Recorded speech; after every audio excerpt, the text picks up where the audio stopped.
Assalamualaikum. Alhamdulillah, bertemu lagi kita di Unggas Farm Kraton Channel.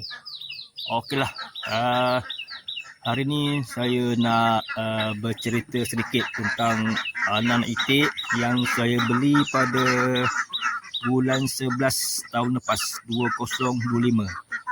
Jadinya usia itik-itik ni sekarang lebih kurang hampir 4 bulan lah. Dah besar-besar, jadi dah tak sesuai duduk dalam reban kecil ni. Jadi saya nak bawa dia pindah ke reban baru lah. Okey,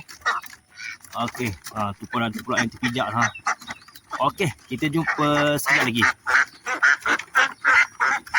Alhamdulillah. Okeylah tuan-tuan,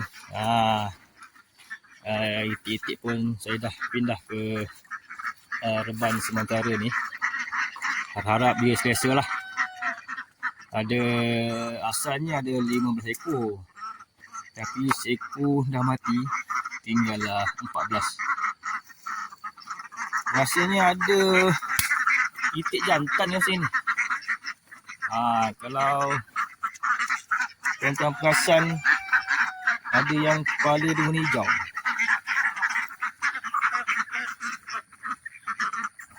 Kalau tuan-tuan nampak lah, yang warna hijau tu rasanya itik jantan tu. Seekor ni ada masalah sikit, kaki dia macam bengkak, tapi harap tak ada masalah lah.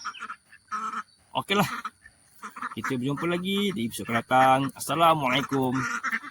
Terbaik.